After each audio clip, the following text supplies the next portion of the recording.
Celtics Beat is brought to you by Prize Picks and the Game Time app. What's up, everyone? Brand new Celtics Beat to close out the month of October. It is Halloween. Happy Halloween. And for those of you out there that are listening, I guess this doesn't really apply to you as much as those watching on the CLNS YouTube page, but visually, it's a visual suck. None of us came in the spirit of Halloween. None of us are dressed up, unless I guess we're just dressed up as Celtics podcasters or something like that. I didn't put any real forethought into that. You know, maybe I would have come in the old Batman costume that I've got stashed in the closet. Ev, you're just, dressed as a... I'm dressed to kill per usual, You're dressed to kill. Just your day job. And then Sean Grande, of course, the voice of the Celtics, who we have had on a number of times.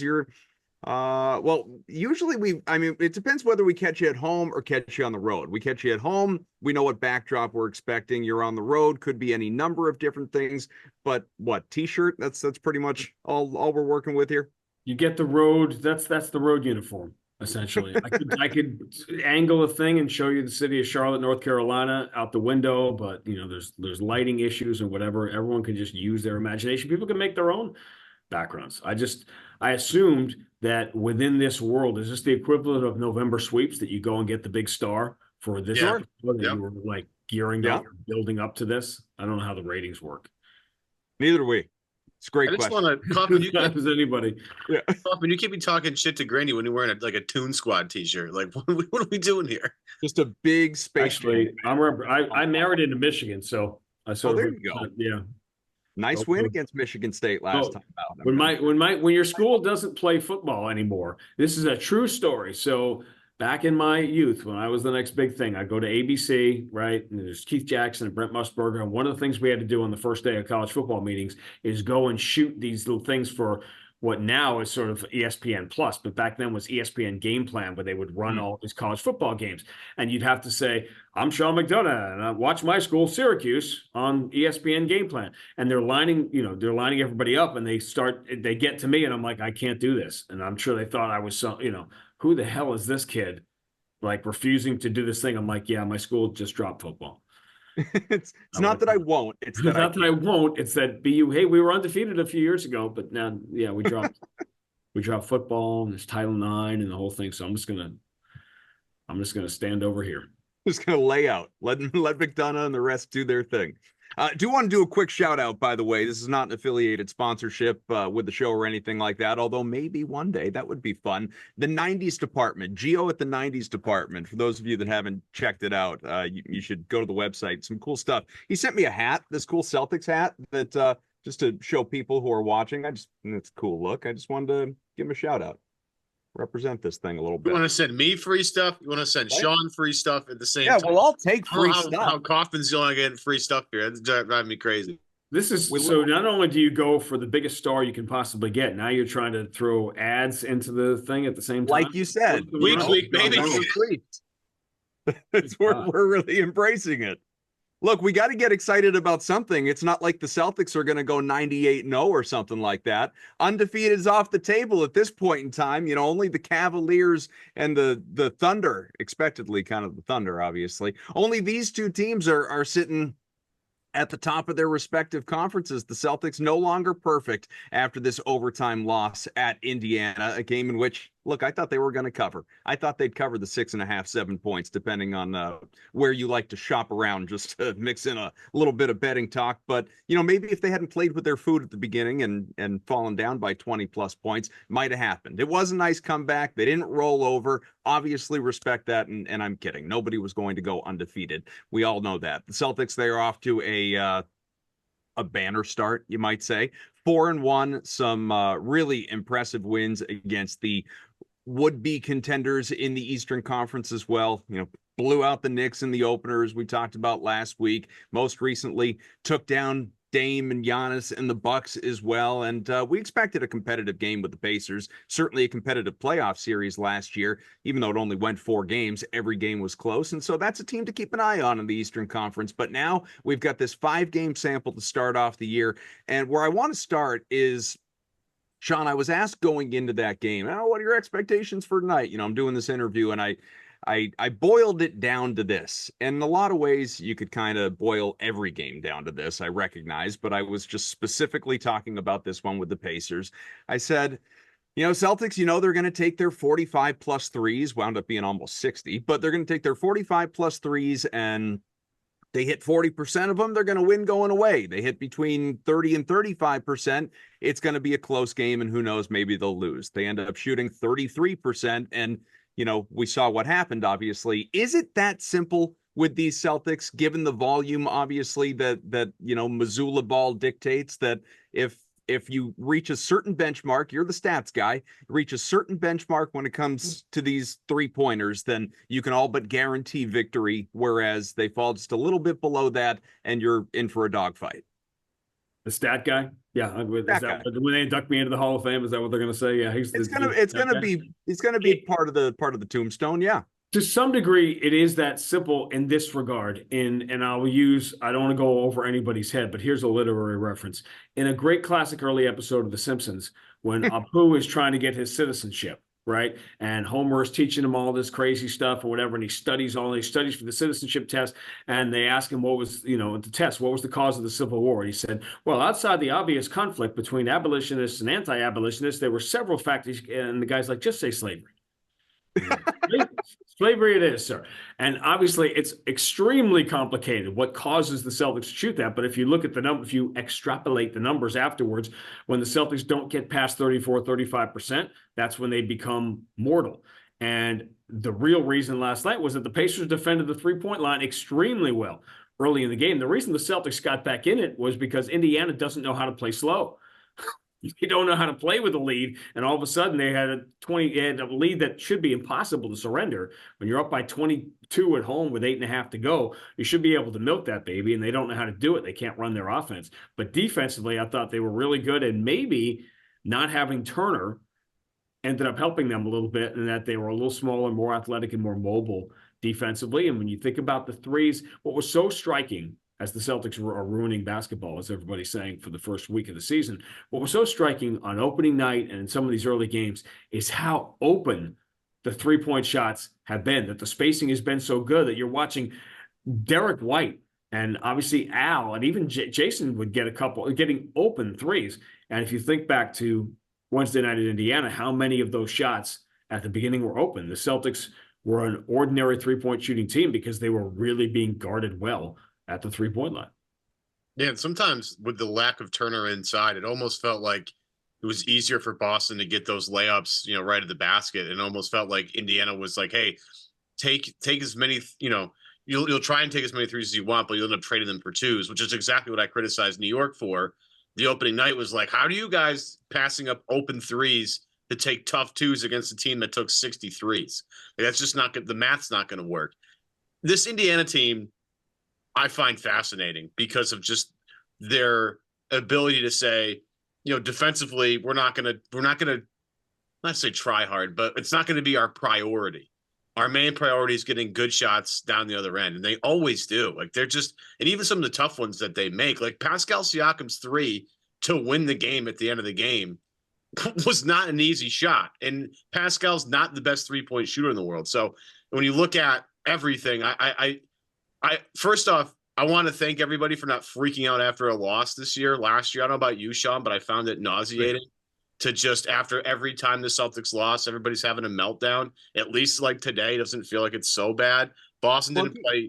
Real quick, Ev, keep in mind, Sean's good buddy Bill Simmons used to, I don't know if he still does this, but way back in the ESPN Page 2 days, he used to talk about a team winning a championship and you get a grace period, right? Now, where we are in the world and sort of this what have you done for me lately culture that we live in, I'm not so sure that grace period exists to the same degree that it used to, but I think some of that comes into play. Like if the Celtics weren't just coming off a championship, you would probably have a reaction to that game last night versus the more subdued whatever, they're 4-1. You'd also have a reaction to the game if they had just gotten blown out by 25. That would be different than them coming back from 22 down and forcing overtime and having a real chance to win. And doing it, by the way, with Pritchard and Keita, on the floor. I think this weekend's going to be interesting in Charlotte because you get the first back-to-back without Porzingis, which means you're probably going to get some Kata this weekend. You're going to get, different looks. But did we not have this conversation the night before either game 4 or game 5 of the finals when we did this once? And I said, the Celtics are about to walk through the looking glass to the other side, where you're not only talking about Tatum and Brown as champions, as guys that are going to have their numbers at the top of the building, about Drew Holiday and now Horford going into the Hall of Fame. The other thing that comes with this is that all of the angst is going to be put on the teams that haven't won. And I mean, there's not going to be a lot of conversation about the Celtics other than them ruining the game, shooting all the threes. And, Joe finding a way I began the coaches show last night by saying, did you ever imagine one day, not that you'd win a championship, but you would open your mouth one day in a random radio interview with our flagship station, and it was going to be a national topic the next day, right? And that is where we are with Joe. But the angst is going to be, you already can feel it with Milwaukee, with Philadelphia, with the Denver bench. That's where the angst is going to go.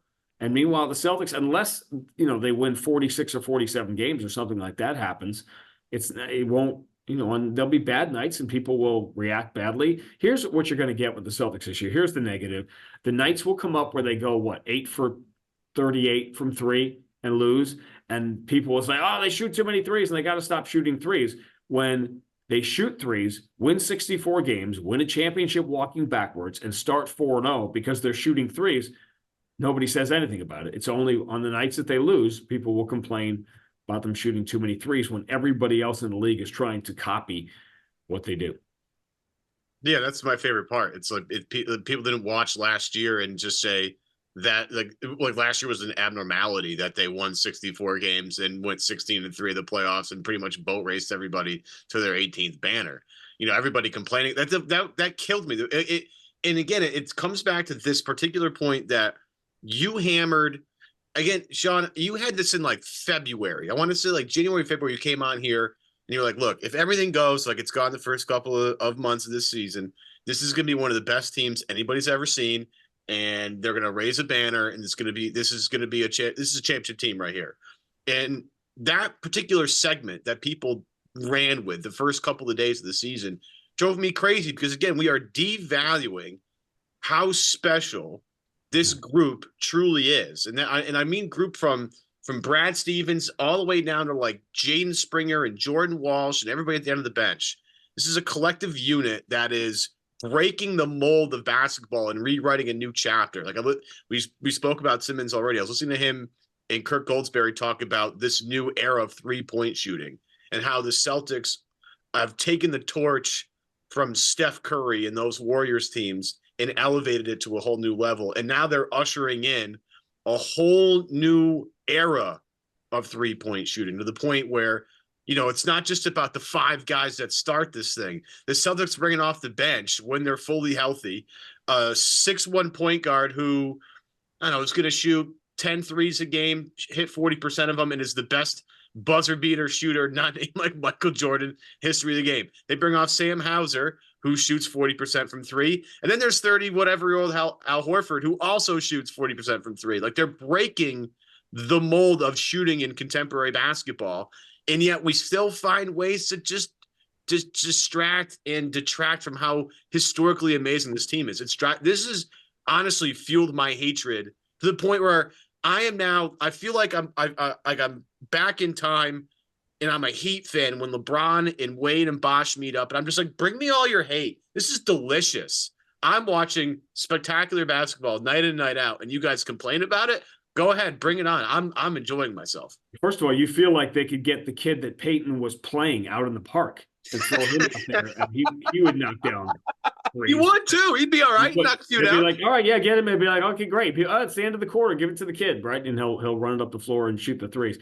The angst towards the way they're playing is interesting to me because it's almost as if you would hear people complaining, go, oh, they're throwing all these long passes for touchdowns now, and there's too much scoring and whatever. I preferred when it was like, 3 yards and a cloud of dust and, it was 3rd and 1. I don't quite understand the analogy. Like, oh man, Gretzky and Messier, they're ruining the NHL, scoring 6 or 7 goals a game. Where's the neutral zone trap? I want to see the Devils and Flyers play that 1-0 game. I don't I don't quite understand where that comes from, other than it's the how's my driving theory, which I've used for many years, which certainly applies to my field, which is again, a philosophy I've learned to live by, to remind people that nobody ever, ever, ever picks up the phone number when they see that how's my driving bumper sticker and calls in and says, hey, I just want to tell you, I saw your driver back out of this loading dock into 2 lanes of traffic and merge perfectly on the highway. And I just wanted to let you know that. Jeff's kiss. Right. That doesn't happen. People are only going to complain, and it's a social media age. But yeah, it is interesting. And the angst that came with last year, I'm sure I said it here. I think that was that quote that people pulled, I think, was when I was on with you guys, when I said, what if there is no game 6s or game 7s or something like that, which is what turned out to be true, because I've been around long enough to see it, right? To know that that's how things go, that teams that dominate like that in the regular season. And even 08, the funny thing about 08, that team did go wire to wire, which obviously this team won't, and last year's didn't either, because Philadelphia had first place for when the Celtics lost games. The 6th and 7th games last year, the Celtics lost after starting 5-0, so they didn't go wire to wire. The 08 team did. Wire to wire in the regular season, wire to wire in the playoffs, and that team lost 10 playoff games. Yeah. And there was all kinds of angst against Atlanta and LeBron and Cleveland and whatever. And that is, people look at the 08 team as this standard of 60, all the 66 wins, wire to wire, never trailed in a playoff series. That is domination.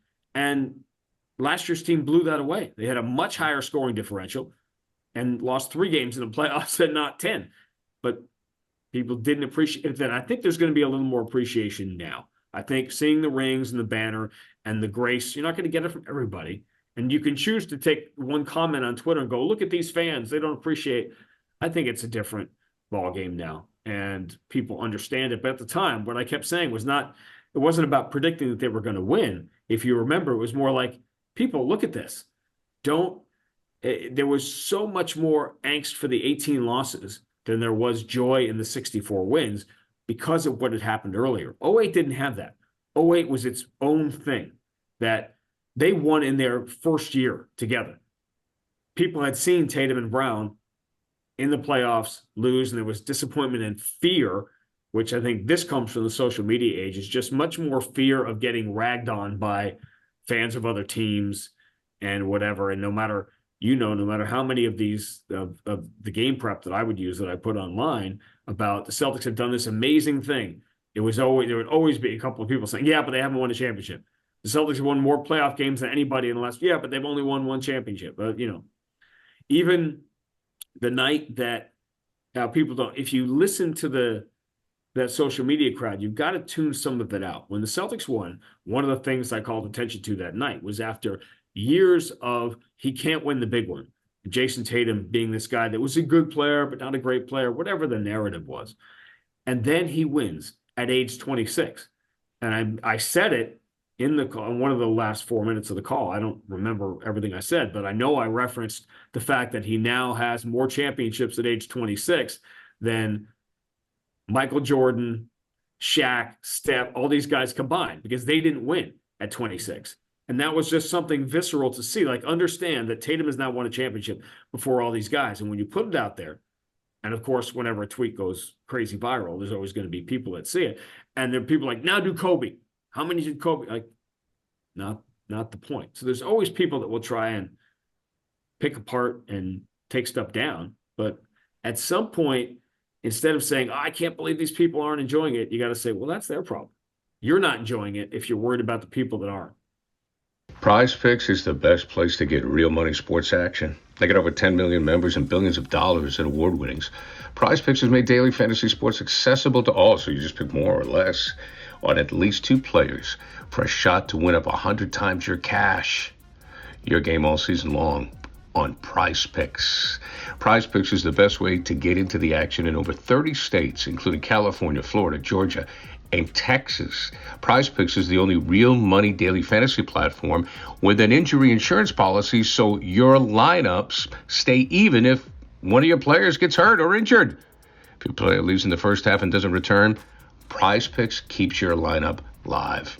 Sign up today and give $50 instantly when you play $5. You don't even need to win to receive the $50 bonus because it's guaranteed. Think Steph Curry will get more than 4 3-pointers this week, or Anthony Edwards more than 27 points? Cook up some hot takes with your friends and win real money this basketball season. Get your crew to run your game on Prize Picks. Download the app today. Use code CLNS to get $50 instantly after you play your first $5 lineup. Again, download the app today and use code CLNS to get $50 instantly after you play your first $5 lineup. And, you know, some of the Prize Picks you could be looking at: Luka Doncic for more than 31.5 points, Steph Curry for more than 4 3-pointers, Anthony Davis more than 11 boards, the freak Giannis for more than 29.5 points. Again, download the app today. Use code CLNS to get $50 instantly after you play your first $5 lineup. Prize Picks. Run your game. I am curious, you brought up, obviously, you joked about, bringing the kid that Peyton played in the park and watch him rain threes. But to a certain degree, that is kind of where I wanted to go with this conversation. You want to bring the kid in? I want to bring the kid in. Right, go there. Give him that hat. Give him that hat you brought out and trot him out there. And we'll... Listen, he looked good. He wasn't afraid when Peyton was backing him down toward the basket. It wasn't intimidated. Give him credit. It was almost Devin Booker like, right? I was like, hey, you don't double team. It's open gym, man. I'll throw my elbow up. No big deal. I'm worried about you, Peyton. You're not that big. No, but we got into this a little bit, Ev, on last week's show with, as Sean has referenced a couple of times, the narrative, the whole Celtics wrecking the NBA and the number of threes, as if this hasn't been going on and we haven't been building toward this literally for decades. But I think Evan called out a really good point, pardon me, with it's not just obviously the ability of the starting five. It's bringing Peyton, it's bringing Al, it's bringing Hauser, all these guys that can knock down the three. And this is, this is worldwide. Like, the Celtics obviously are very deep and a proficient shooting team, but Bam Adebayo spent the offseason working on his 3-point shot. He's taking 2 3-pointers a game right now. He was taking like 5 or 6 per in the preseason just to work on a shot. He is looking, even at this stage of his career, kind of like Al, years back, on extending his range and becoming something of a different player away from the basket. And I just think, obviously, like this, and this is not like this hot take, this is an observation. This is just where we're going. And so, that in mind, how much credit do we give, Brad and company for being, I don't even think calling it ahead of the curve is the right way to put it, because again, they weren't really. Maybe in terms of the volume they are, but in terms of the style, they're not. When it comes to roster composition and having all of these guys who are bona fide elite caliber shooters, or is this just where we're going? And in 5 years, every team, I'm not saying every team is going to be as good or as efficient, but every team is going to kind of look to play that way and kind of be built that way.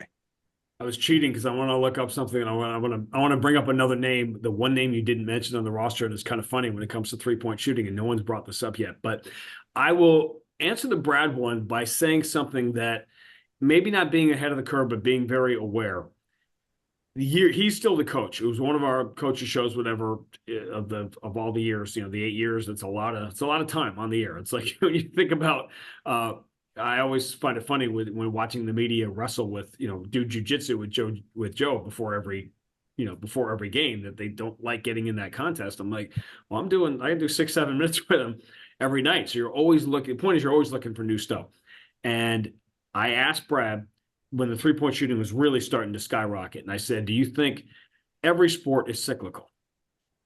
In football, okay, first there's the 3-4, then there's the 4-3, then people go with the zone blitz. Everything seems to trend and go around in circles. Do you think one day the NBA do you think now that it's gotten crazy with the volume of 3-point shooting, it's going to go backwards the other way, that eventually the game will shift back, rules will change and whatever? And he said, no, it's going to go the other way, meaning that, and he called it exactly right, that he was saying in 2017, 2018, I'm guessing, that the 3-point line essentially is going to become a suggestion, and that there's going to be more volume of threes, and guys, anticipating the Trae Youngs and the Damian Lillards and the guys who just don't even step to the line and shoot from way behind the line. And he was right that the game was going to get extended. So since he effortlessly knocked down a 3-pointer last night from like 5 feet in front of the half-court line. Like, you don't think about it anymore. Natural range at this point. Yeah, Trae Young cross half court. He can shoot, as the Celtics certainly know. But when I think about the reason I tell that story is because if he was saying that to me in a random conversation, 2017, 2018, he was already thinking ahead to what the game was going to be. And now here we are, number of years later, that a guy who had a roster when he coached his final game that had Romeo Langford, Evan Fournier, and Tristan Thompson starting in a playoff game, 3 years later, put together a team that walked backwards into a championship. And so if that's the brain we're talking about, I always think back to that moment that, yeah, he was always, all guys who like that are always thinking ahead of the curve or ahead of everybody else. No doubt. And by the way, you're talking about all the guys you mentioned. Everybody can shoot. You bring in Sam Hauser, Peyton Pritchard. You know who was a three-point shooter when he first came in the league? Luke Cornett. Luke Cornett took a ton of threes because you remember seeing him when he first came in the league, and I'm looking it up just for my own, amusement. But he was taking a three-pointer about every 5 minutes or so playing with the Knicks, which is what these guys do. Think about that over like 40 minutes. That's 7 or 8 threes. So when Luke Cornett came into the league, he was shooting threes. And he's the one guy that doesn't do it. You get the feeling like you're saving up for this big, surprise secret moment when Luke Cornett sneaks up behind the three-point line. And it's so funny that in this trend in which guys who never took threes before now take a high volume, Luke Cornett came into the league shooting threes, and now he never does. Yeah, it's funny how things have changed in Cornett's role over the, with 5 years now that he's been with the Celtics. You'd think that he'd be shooting even more threes, but I don't even think he even looks at taking a three anymore. He's more of just like a pick and dive guy and an energy guy in the offensive glass. And of course, we now have the famed Cornett contest that is spread to several people on the Celtics now. I don't mean to change subjects so drastically, Kaufman, so I apologize if I'm taking this in a different direction. You want to talk about Drake May's concussion? No, but I am also very interested in that. Because we have Sean, we have a different, interesting perspective on things. And we've talked a lot about 08 in comparison to last year's team. And we all argue the same thing all the time. I think, Sean, you've said this ad nauseum. The 09 team, barring injury, probably would have done the same thing if we're being honest with ourselves. They were tremendous to start the year. Injuries, unfortunately. Keep Laker fans out of the front row when you say that, but okay. Yeah, I hear you. I get it. I get it. But one of the things that as we get ready for this season and we're looking at things, what boxes are you looking for this Celtics team to check that would emulate a little bit of that 09 magic minus the injury issues that they had in that season? Well, what's interesting, you see this with a lot of champions. It's not just this team, and you've got the separate issues with Jason and Jalen, the Olympic stuff, and every team's got little stuff that they come back with. But there's that general overwhelming feeling that, they've won the championship, so they're going to take their foot off the gas pedal, whatever. And that generally is not how it goes, and it certainly didn't in 08 when everyone said, they won, so they're not going to be great. And then they lost the third game of the year, and they got killed. And I remember even in the pre-social media age, some people, whatever the equivalent of in 2008 was, of people freaking out on social media, people were doing that. They got killed at Indiana, actually. That was where their first loss was. They didn't even call the game last night. It didn't occur to me that the first loss defending the title was at Indiana. It was in the same building in 08. They didn't play well, and they got beat. And everyone's like, they're not the same team, but they were last year because they hadn't had a loss like that the previous season. And what did they do? They won 25 of the next 26 after that. They were 27-2 going into the Christmas game. So I think teams come back, sort of geared up, and it's less to do with trying to prove people wrong that there's a confidence that comes with winning a championship. And there's a confidence and continuity. You put those two things together, and that's a dangerous combination. And the opening night game was a visceral example of two teams that were not going there were two trains that were not moving at the same speed when the starting gun went off. And the Knicks, who I think are going to be really good and will figure everything out if they can stay healthy, like everybody, it's always healthy because there's always, as we talk in week one of the season, there is some significant player on a championship caliber team that is going to get hurt. It's how it happens. It's always how it happens. There's some major plot twist coming that we have no idea on October 31st that's going to change the trajectory of the season. But you saw opening night, the Knicks were not a new team, but they were still, they were ramping up to what they're going to be. And the Celtics just hit the ground running because they know who they are and they know what they're going to be. So the answer to that question is you just want to see them stay healthy. I want to see more nights like last night where they get challenged so athletically at the 3-point line that those shots don't come as easy. And how do you adjust to that? How do you manage the Porzingis injury? How do you manage everybody playing these big minutes? It was game, at some point, when is Jason Tatum no longer a machine that can play 40 minutes at this crazy high level every night? I don't know. We're not there yet, but let's enjoy these times that you're not. So I think how you manage the 82-game season and how teams adjust. The Celtics have, if they've broken the league as far as shooting the threes and changing the way the game is played, you don't think there's 29 other teams trying to figure out how to stop that? Not to mention the fact that one of the reasons, and what's that old, the one people use way too much about iron sharpening iron, that it's already been this way with the Celtics the last few years, but now you really are the main event on a lot of teams' schedule. And that is the fun part. I remember it with Golden State. Remember when the Celtics were sort of starting to come back and you had it's the Evan Turner, Jay Crowder Celtics, under Brad Stevens and the scrappy insurgency. And when Golden State was on the schedule, that was a big night when Golden State came to town. Just like in previous generations before I was in the league, I'm sure when the Bulls came to town, that was a big night in the league.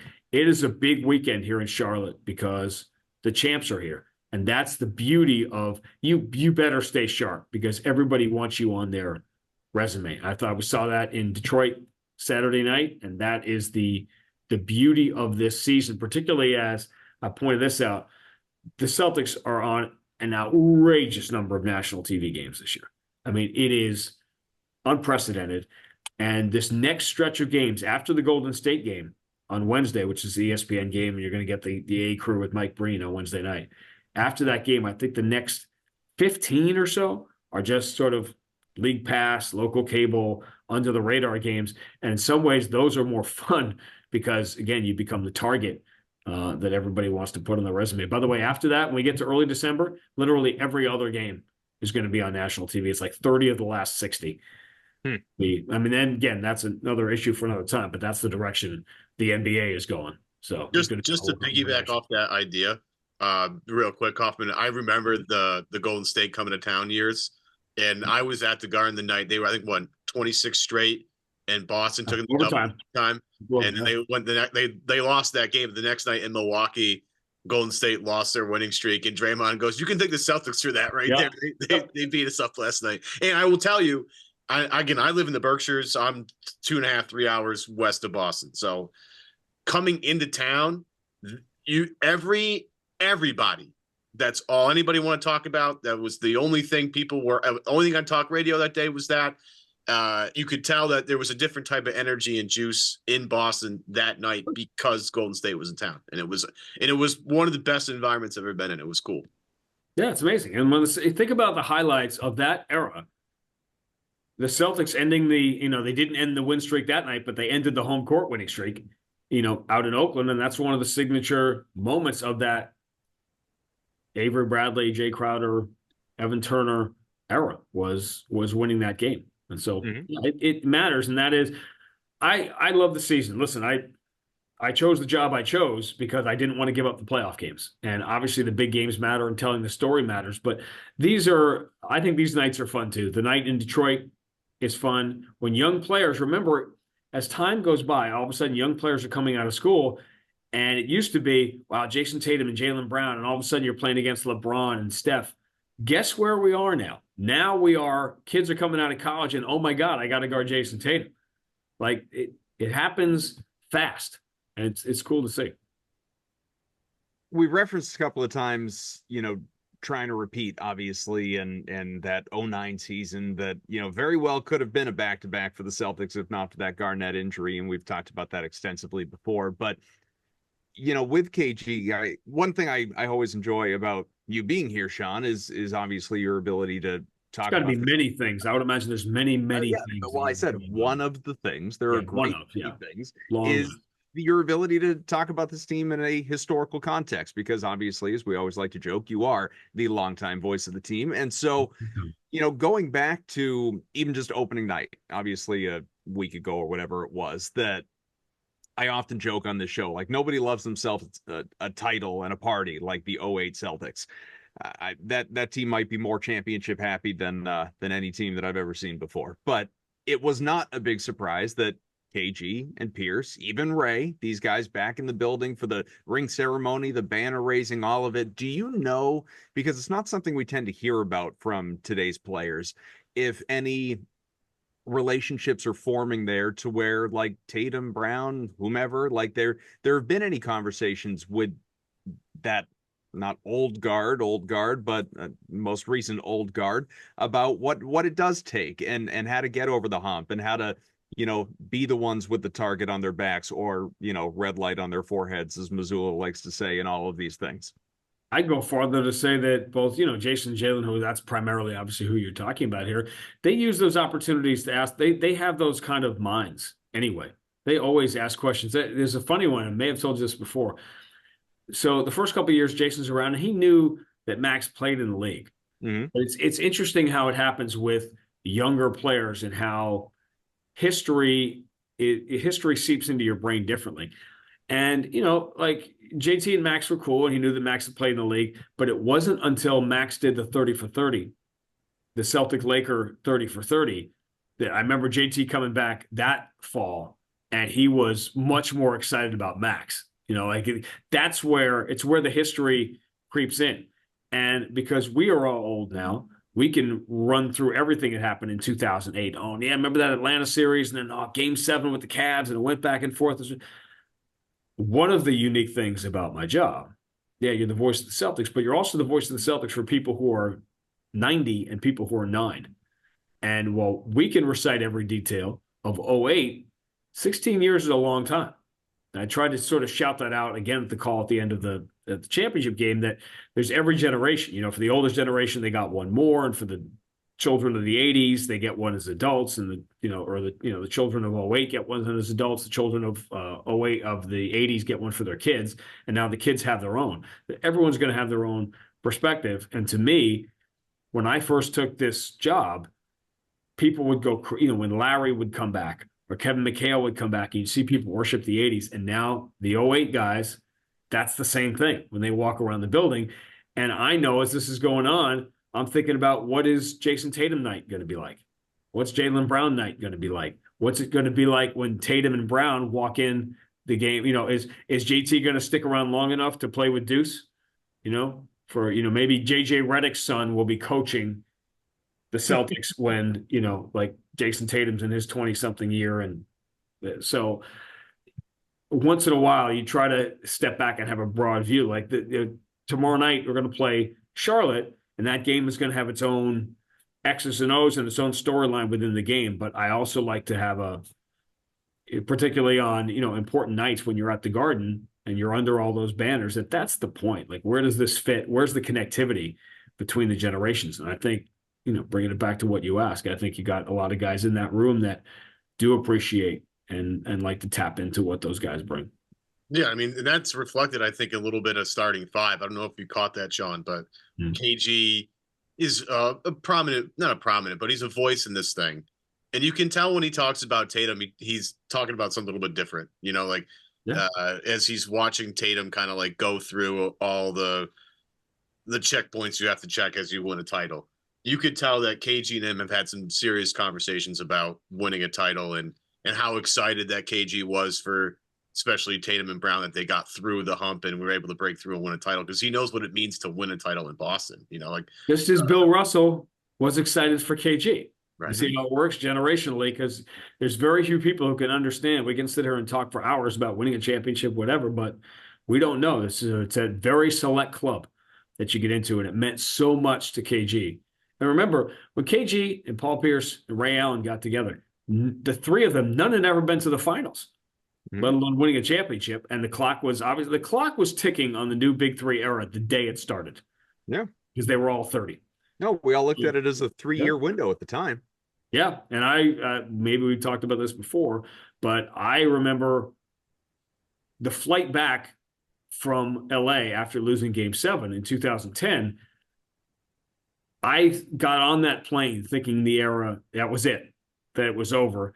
And history will record it and people will write their books and whatever, but I guarantee you it changed on that flight, that the second act, those next 3 years, was born on that flight back. I remember saying something to KG that I would not have said to him had I thought everybody was coming back and that we're going to do another 3 years of this, because it just felt like that was it at the time. So you don't really know. But the moral of that story was always, whenever you're close to it, you got to chase it.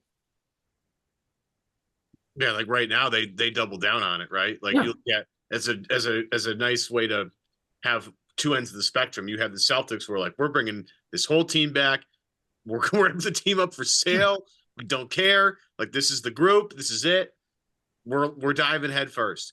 And then you have on the other side, you have Denver, who has really struggled to have any sort of good feeling at all whatsoever about how they've started their season. They have the best player in the world, and yet they're a relative disappointment. And you look at Boston saying we're bringing everybody back, and meanwhile over here in Denver, there goes Bruce Brown and there goes KCP, and now it's like, if Jamal Murray's not amazing, what are we doing here? Yeah, but Denver's the outlier in what you're saying, because the Knicks were close last year, Minnesota was close last year. Dallas added, Philadelphia added Paul George. So the teams that are closer, we have a strange year obviously happening in the league. And this is in that the haves and the have-nots, the gap is grown. We have a real chance to have 6 or 7 crazy high-level teams, and there's a real chance to have, 5, 6 teams that don't win 20 games. I mean, it never works out that way. And already, Brooklyn's winning games here early, and Portland had a win last night. Then teams that you think are never, you never think are going to win. Well, I think you had a night. Remember this, because this is an odd thing. It's just jumping into my head as we say it. Washington, Portland, Brooklyn, and Charlotte all won last night on October 30th. Let's see if that happens again this year, that all 4 of those teams win. Kaufman, we gotta find a way to make this profitable. You're the gambling guy, so let's talk about this later off camera. If it happens again, somebody wins that hat. Parlay though, everybody. Parlay. Right. Well, we have to look at how many times on the calendar that all 4 of those teams are in action on the same night. By the way, here's how old I am. That when I came in the league, gambling was the third rail. You die. It was a verboten topic. We had the Tim Donaghy thing that we went through. When you came in the league, 10 years ago. It was right. And now it's literally, even doing the games with Scal on TV a couple of years ago, it was overwhelmed. You were drowning in gambling stuff. And it was almost as if it was integrated into the game. It was like, hey, this 3 in the air is brought to you by, if he makes it. And it was, I got to cut you off because you reminded me of something that I audibly laughed at when opening night. I texted a buddy right after it happened. So I'm out to dinner just before the game. Got home in time for tip off and all that. But I'm listening to you guys broadcasting the ceremony and talking about it, and you asking Max about how you follow the emotions of all that and play a game and everything. But you said, like, this was like the out cue to break, you're like, in tonight's, ring and banner ceremony presented by BetMGM on the DraftKings radio, Celtics Radio Network. I made a note of that. I was I'm going, good God, like, who let that happen? I mean, that's a whole other conversation, but what are we doing? Yeah. And so, like, to your point, it's overwhelming now. And we obviously had the Jonathan Porter thing happen, and again, not a big deal. And it's comical that people think that guys who are making $40 million a year are somehow going to be affected by the gambling and stuff that's going on. But it's the way of the world. And again, you just have to change your approach. This year, we've done the quote unquote pivot to video, right? Which was inevitable and probably kind of years overdue. And it's because that is how people are accustomed now. You can't fight against it. When the social media stuff happened, a lot of my colleagues were, well, I'm not going to tweet during games and I'm not going to whatever. I'm like, well, that's where we don't get to decide how people want to enjoy our product. Our job is to deliver it to them and however they want it. My son just turned 13, and his life, until I can wrestle the screen away from him every night after we do his homework, is YouTube. And so there are young people that watch, they take in the product the way they want to take it in. And it's our job to deliver it to them in a way that they want it, not to sit here and say, no, watch the game on basic cable.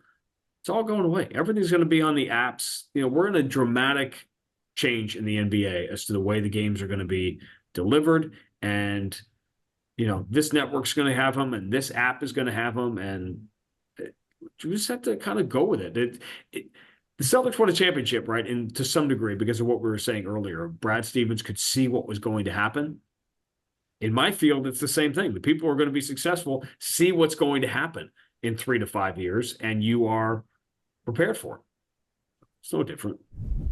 All right, we'll take a quick break, get right back to the show, but we got to tell you, today's show, it is powered by Game Time. Game Time is the easiest place to score tickets to whatever event you want to go to. Sure, basketball's coming, football's in full swing, baseball, depends where you live, I guess, but that's just generally behind us. You have hockey, that's going on right now. You want to swoop out to the Garden, watch the Bees, but it's not just sports. There's concerts, there's comedy, theater. Tickets can be found all over the place at Game Time.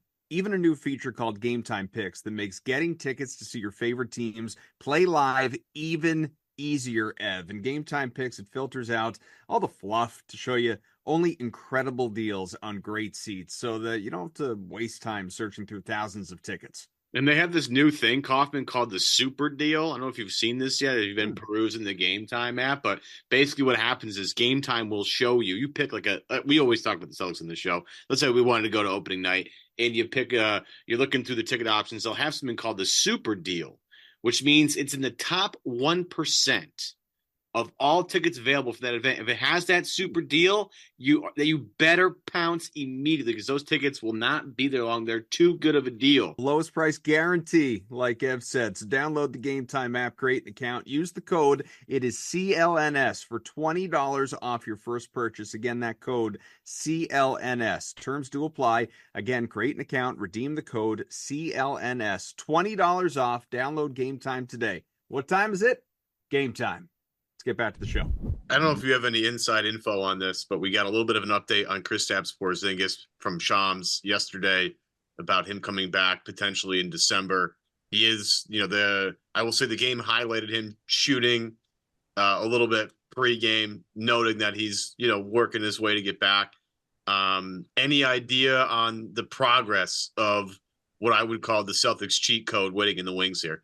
I think it's sort of I don't say it's a highly guarded secret so much as it isn't like you're rushing the very second he's able to play. You're not trying to cram him into a playoff game in the deciding game, right, of the Dallas series. So I think it's a matter of, I think clearly he is, I don't want to say ahead because that one of the dumbest things that have become an accepted part, Doc Rivers used to hit on this all the time. People would say, well, it's 4 to 6 weeks. What is that? You have no idea. As a player who's been through an injury, it's the worst thing to put a label on it when a guy is going to come back. You just have a basic idea. He's moving really well. He's not doing anything hard. He's not doing contact stuff like that. I think it's certainly reasonable to think at this stage, as we enter the month of November, the way he's moving around, that he certainly could be available by December. But again, how much does that matter? And when you have two things going for you, you have, with the loss last night, let me do it in my head, the Celtics are now 35-7 in the 42 games they played without him. Stop, pause for a second, ponder that again. 35-7 in the 42 games without him. And number two, knowing you're going to want him to play. Playoffs, I assume? Yeah, including the playoffs.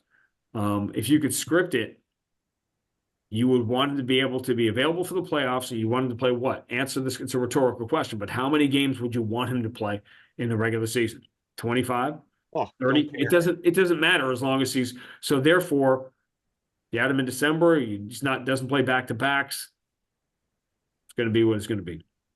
I've been saying, Ev, you know this, I've been saying on this show for months, in my mind, and this isn't me saying this is how it will play out. I'm sure it'll be earlier. But in my mind, if he's not back till January, I don't care at all. There is, to Sean's point, and the point we've made on this show a number of times, there is zero rush.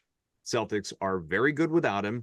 And this regular season stuff, I always implore people, enjoy it. Enjoy the ride. It's game to game. It's thrilling. It's fun. Last night's game in the big picture, did it mean anything? No, but it was a lot of fun to watch there. The comeback and almost win in overtime and all that stuff.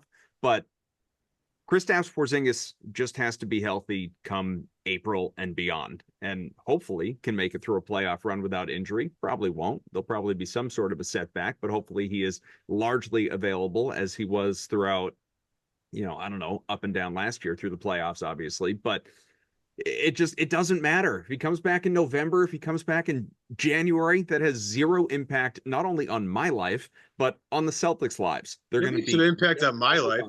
I genuinely enjoy watching Kristaps play because, at least for the Celtics, is he really likes playing for this team. You can just see the positive energy come out, and I don't know. I dig the vibe. Him and Jalen, and they don't need it. I know. I'm being selfish. I understand. I can report this, that 14 months of being here, the dude has not stopped smiling once. It's my favorite joke because it's clear that he is really enjoying himself. Has this worked out, Sean, a lot? And put the championship aside. Obviously, the championship means everything worked out. But just the Kristaps experience, to your point about the nonstop smiling in 14 months, when that trade happened, as I'm sure you recall, and there were a lot of doubters. We had people on this show. There were skeptics of that deal and what it was going to look like and how he was going to play, what kind of player he was previously elsewhere, what kind of role he was going to have, just how it was all going to work. And obviously there were elements of that were based around not just KP coming in, but Marcus Smart going out. And those things were solidified when Drew Holiday was acquired. But let's skip over that and just get to, opening night last year and beyond. Has this Porzingis thing for him specifically worked out better than you expected, or was this what you expected? Again, outcome of a title aside. Anyone who said this is exactly what they expected, unless you're, Brad Stevens or Mike Zarin, this is, it was pie in the sky. And I go back to the fact that look at how crazy successful the Celtics were running post-ups with KP last year. And that was the one thing. In Dallas, it was horrendous. That's what Rick Carlisle wanted to do with him in Dallas, and it did not work out at all. So there were listen, KP had his own Beach Boys song going, right? He had his own struggles in New York and in Dallas, and he was bringing baggage and stuff, right, that he was bringing to the party. And it was a matter of, it was like when Isaiah Thomas came to the Celtics, that they needed each other. They fit together. And there was a KP element there. I think the other side of it was we were all, and I like to think I'm not guilty of this stuff too, that I can be a 30,000 foot, see the whole field because I've been doing this so long, as you like to point out. But I think a lot of us continue to, maybe to this day, see Marcus with our heart and not with our eyes. And particularly as he moves as a guy who was so physical with that body and gave so much, that maybe there's those cold Belichickian NFL moves, right? Breaking down on him a bit. And it's happening now. He's off to a rough start. He got hurt again last night. And listen, look at the games played for Brogdon, for Smart, for Rob Williams the year or two before, and look at what's happened since the Celtics made the moves. And we're making these jokes about nobody wanted to take a call from Danny. Why aren't you making the same jokes about not taking a call from Brett? Well, I think that's obvious now. I mean, the guy doesn't miss. I mean, the Derek White trade started everything, and everybody wanted to give him a hard time for that. Now he's in the Al Horford trade started everything. Well, you could. It was a great move. Kemba was shot, and Al's been. Are you mystified by this Al Horford thing? I mean, he is way up there. Want a soundbite? Go ahead. Want something you can pull and say, Grande says this thing. What an outrageous hot take. Absolutely. Still what we live Here it is. So whatever you do, make sure I'll pause so you can cut it off and then take it completely out of context, because that's generally how it's done. It's the best. You ready? Started with future Hall of Famer Al Horford. Well, that's an easy one. He's going to be, because we talked about this. He's got the 2 championships in college. Yeah, this is no doubt. Basketball Hall of Fame, so Al's going in. But here's everybody pause. Ready? 3, 2, 1. Al Horford has essentially become Tom Brady. Pause. I'll explain in a second, but so you can have it in and of itself. Let it marinate. In context. Yeah. In that Al is basically the same, what Tom Brady was doing at 38, 39, 40. And obviously he was at a much higher level and he was an MVP caliber player, but he was like the same guy. There was no drop off. And that's what's happening here with Al at 30. He's the same guy at 34, 30. That's not supposed to happen. And what Al Horford was 3 or 4 years ago, he still is. And he's still giving you the same level of play at, you know, and it's obviously very early in his 38-year-old season, but he looks like he's the exact same guy. And again, managing the minutes matters, and him not playing. I'm sure he won't play one of the games this weekend in the back-to-back, and you'll manage him throughout the season. And that's more the Porzingis thing, is how much more are you leaning on Al, and you're going to have to use Kata more and Tillman and things like that. But it is stunning what a critical player he was. And I tell the story of running into Al fall of 2019. We were still traveling before the pandemic craziness. The Sixers and Celtics were in the same hotel in New York, I think it was. And, you know, the elevator door opens and we're in the lobby and I see Al. And, you know, you're catching up with Al, and it's a moment that we refer back to, because when he came back and when I saw him that night, even though he was a Sixer, it felt like he never left. It just felt like when he walked back in, it was almost as if he was just on vacation for a couple of years and came back home. But it did start with Kemba, who we had a highlight in our game last night. It was 5 years ago. Kemba had like a game winner. Remember, Kemba didn't play well in his first game at Philadelphia opening night. And then the Celtics went off on 110 in a row and had the best record in the NBA in that 1920 season. And Kemba, who wanted so much to be a Celtic, he never got to play a playoff game at home because the pandemic hit in 2020 and everything was in the bubble. And the next year he was hurt in that playoff series and didn't play in those home games. That was the reason that you had like Evan Fournier and guys in the starting lineup, because Jalen was hurt and Kemba was hurt. But yeah, the game had changed. And you could do the whole sliding door thing about either not making the Isaiah Thomas trade or not making it. Was the Kemba trade a reaction to, you know, having to fill the Kyrie Irving spot? But it was, you know, Brad Stevens, as we've said, for the guy who preached all those years about just hitting singles, he's like Freddie Freeman every time up. You know, he's just driving him into the gap. How unfair is it to have? I don't want to hear any. Juan Soto should not be allowed to go to the Dodgers if that even becomes a conversation. It's so disgusting. It's so unfair as it is. Well, you can take Ohtani for deferring all his money to future salary cap. Yeah, salary right? No, yeah, the Ohtani, yeah, deferring all the money. Speaking of Kings, are we going to have like a Bobby Bonilla day for Ohtani in LA when he gets to pick up a big, huge check? I think it'll be a little more celebratory, however, when it'll be a lot more than $1 million. The Bobby Bonilla Mets didn't come quite as close to winning a championship. Still, my favorite thing every summer is Bobby Bonilla Day at City. Yeah. It's the best. Yeah, it's running. There's only a few left. Got to be winding down. Yeah, I was going to think, are we all going to make it? Are we all going to live long enough to see the end of Bobby Bonilla Day, who is a famous bad contract the Mets gave out years ago, if you don't know, and every year he still gets $1 million check on July 1st.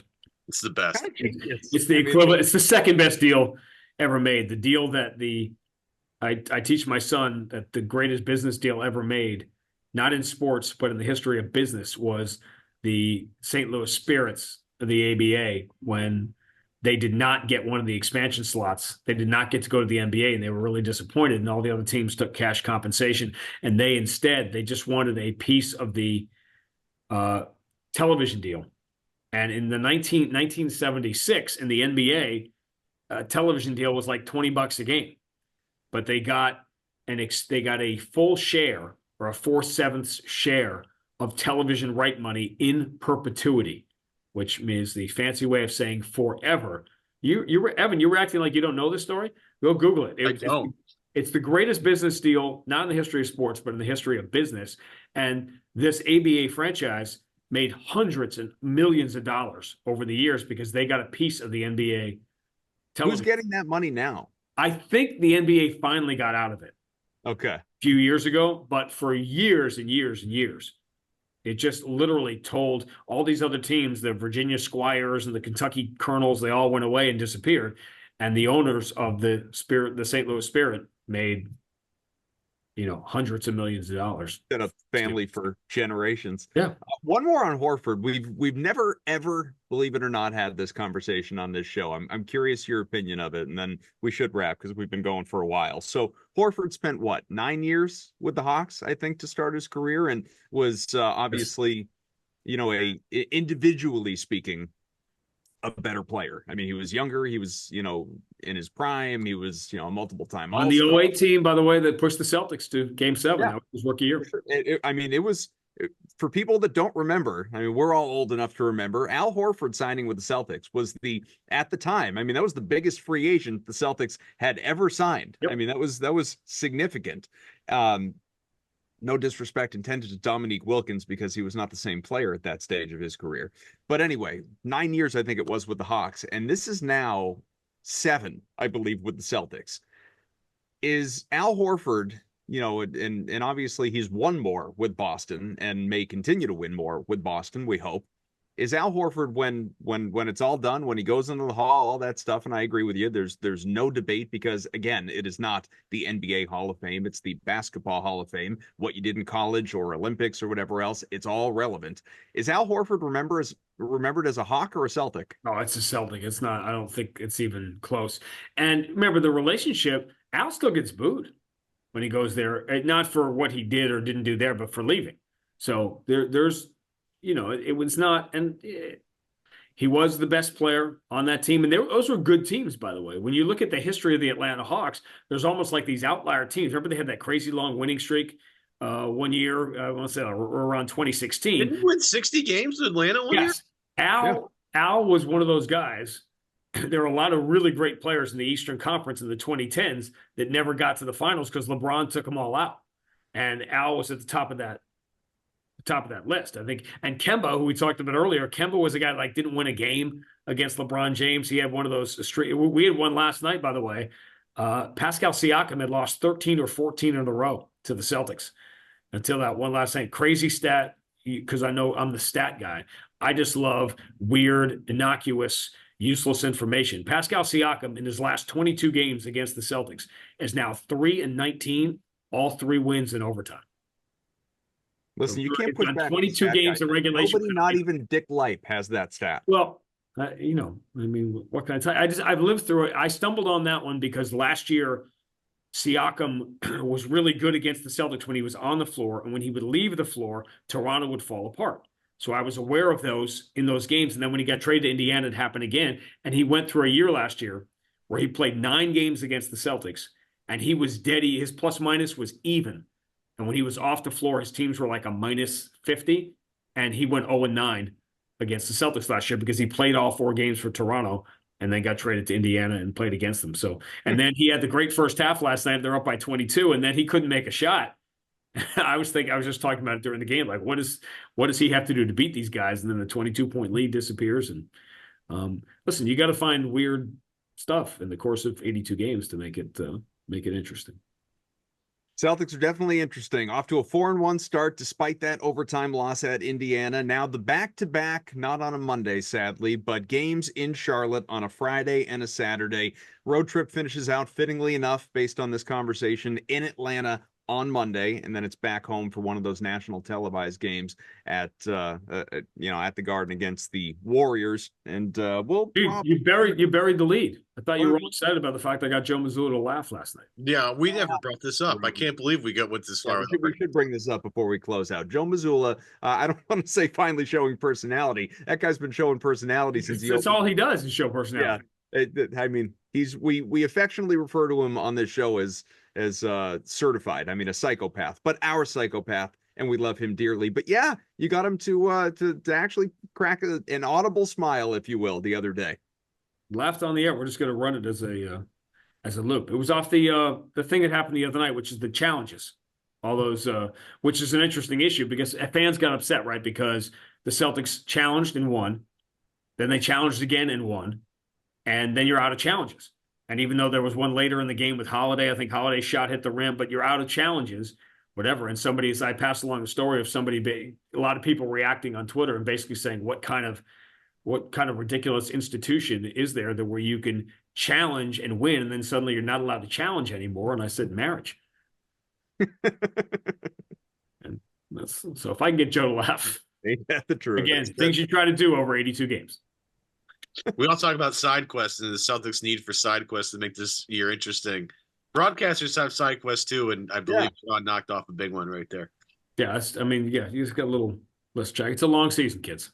Yeah. Well, I mean, what's next for Joe? Is there something next on the Joe Mazzulla bucket list for you? I don't know, but I do find it that you got to find interesting topics. Like, you don't want to sit there every night and go, "Oh, Cade Cunningham's averaging 30 points a game. He's really good, huh?" Yeah, because I get it. We're not trying to reinvent the wheel, and you're not trying to every night he has to rise to the great Socratic challenge that is the pregame media gaggle, right? And he has to do that, and then he does a TV hit and whatever. So you're always trying to find interesting things, and that is a challenge when you're talking to the same guy. Remember, for 17 years, I had two guys. I had Brad and Doc. 17 years. I remember saying that to Ime when we did our first one and his first game, that it had been since 2004. Went from 2004 to 2021. 17 and a half years between I had anybody on the other end of that headset than Brad or Doc. Well, you want to talk about three different personalities too. And that's sort of the challenge of it. And that's the interesting part of it. And, the Brad thing, it wasn't until I became, very friendly with Tracy, with Brad's wife, that I kind of was like tapping into that. You just got to tap into the personality a little bit and make it something that people are going to listen to, where they know they might hear something at least a little bit different, which, with Joe, I think you always know you're going to hear something. Listen, this is, I've said this before, and this is no knock on Joe whatsoever. This is removing Joe entirely from the equation. My biggest upset, although it's obviously a credit to the organization, my biggest upset about Brad leaving as coach and ascending into the role that he is in now is that we don't get to hear from him as often. I just always enjoyed listening to Brad. Always felt like I learned something. And I don't want to say that again, it's not the case with Joe. It's just a different thing. It's a different. Well, we've got the DVD set of all of our pregame conversations with Brad. We'll turn that into a, best of. Does he have any thoughts on UFC 308? Coming, man. Can we get Joe's thoughts on UFC 308? It's interesting because obviously I've got, I did MMA for a lot of years, but he's interested in everything, but he's not like a UFC fan per se. He likes to study it. The baseball thing was crazy that, I was at the game at Fenway this year when the Celtics were honored, right? And they all sat in the box. And that was a game the Red Sox had a huge comeback. Mm-hmm. And it started when the Blue Jays dropped. There was a foul ball, pop fly, foul ball, and it was dropped. And as a baseball, if you're a baseball person, that, that signals trouble, right? When you should, let's say you're up 5-0 in the World Series and you don't cover first. Hypothetically, example, as a baseball fan, bad stuff is coming if that happens. We were on the air doing the game last night. I didn't even realize, you see them coming back, but you're calling the game, so you don't see the detail. Right. I couldn't believe it when I saw the Garrett Cole play out. And obviously he pitched his heart out and all that stuff, but bad things are happening. When that happened, Joe's not a baseball guy. He literally had his video guys clip that play and showed it to the team. That saying that anything can go wrong if you don't do the fundamentals. And so I think his brain is, and that's where I've had to learn it. He's not he's not a hardcore baseball fan or a hardcore hockey fan or whatever, but he has the brain that a lot of younger coaches have, which is that everything is an opportunity to learn and study. And I can apply something that I see into my coaching. Like breathing exercises at the theater. For Sean Grande, the stat guy, the longtime voice of the Celtics, Evan Valeti, I'm Adam Kaufman. Again, the Celts back to work with a back-to-back Friday and Saturday at Charlotte. Hopefully next time we're talking, because again, that's probably going to be after the Golden State game. I'd love to say 4 more wins. It's entirely possible, but even if we're sitting here with this team sitting at 7-2, I don't think anybody's going to be complaining, obviously. So well, somebody will. Yeah, we won't. For sure. How about that? We won't be complaining. Thanks for tuning in. Everybody have a happy Halloween. Be safe out there. Eat lots of candy. Get a sugar high. Stay up late and enjoy your Celtics basketball tomorrow. Again, for Sean, for Evan, I am Adam. We'll talk to you again soon.